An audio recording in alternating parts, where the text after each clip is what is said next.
राधे राधे सभी हरि भक्तों को। आशा है आप लोग स्वस्थ होंगे। कार्तिक महत्व 15वां अध्याय। जलंधर का शिवजी का रूप बनाकर पार्वती के पास जाना। नारद जी बोले, हे राजा पृथु, शिवजी के गण वीरभद्र को भूमि पर गिरा हुआ देखकर भयभीत होकर रणभूमि को छोड़कर हाहाकार करते हुए शिवजी के पास गए। तब शिवजी भागते हुए गणों का कोलाहल सुनकर तथा उनको साथ लेकर बैल पर चढ़कर हंसते हुए संग्राम भूमि में आए। शिवजी को आते देखकर उनके गण पुनः बल पाकर सिंह जैसी गर्जना करते हुए दैत्यों को बाणों की वर्षा कर मारने लगे। राक्षस गण महादेव जी को देखकर ऐसे भागने लगे जैसे कार्तिक व्रती को देखकर पाप भाग जाते हैं। जलंधर अपने असुरों को भागते हुए देखकर हजारों बाणों को छोड़ता हुआ महादेव जी के ऊपर टूट पड़ा।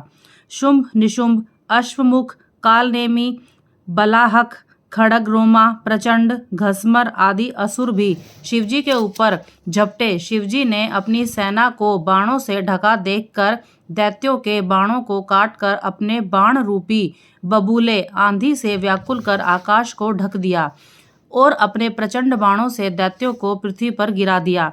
फिर क्रोध करके फरसा से खड़गरोमा का सिर काट दिया और खड़ग बाण से बलाहक दैत्य की सिर के टुकड़े टुकड़े कर दिए। घसमर दैत्य को फांसे से बांधकर भूमि पर गिरा दिया। बैल के सींग के मारे गए असुर युद्ध छोड़कर ऐसे भागे जैसे सिंह द्वारा मारे गए हाथी। फिर क्रोधातुर जलंधर ने वज्र के समान शब्दों से युद्ध में शिवजी को ललकारा और उससे बोला, हे जटाधर, आज मेरे साथ युद्ध करो।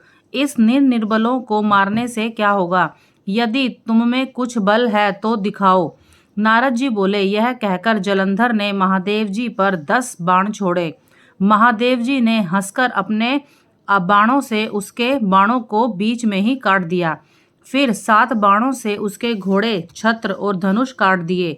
यह देख जलंधर गदा लेकर दौड़ा। शिवजी ने गदा के भी 2 टुकड़े कर दिए। अब तो क्रोध के मारे जलंधर शिवजी पर घूंसा तान कर दौड़ा।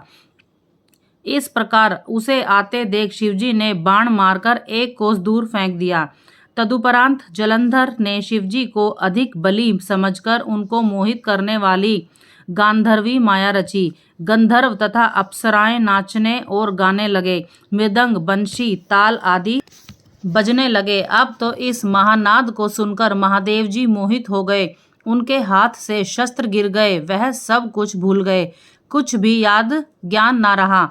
तब जलंधर नृत्य गान में महादेव जी को मोहित देख कामांध होकर जहाँ पार्वती जी थी जल्दी से उनके पास चल दिया। संग्राम में शुंभ निशुंभ को छोड़ 10 भुजा, 5 मुख, 3 नेत्र और जटाओं को धारण करके शिव का रूप बनाकर बैल पर बैठकर पार्वती जी के पास गया। तब पार्वती जी रुद्र को आया जानकर सखियों के बीच से उठकर उनके दर्शन के लिए मार्ग में आई। जब उसने सर्वांग सुंदरी पार्वती को देखा तो अपना वीर छोड़ दिया और जड़ बन गया। तब गौरी उसे दैत्य जानकर भयभीत हो गई और छिपकर शीघ्र ही उत्तर दिशा में मानसरोवर की ओर चली गई।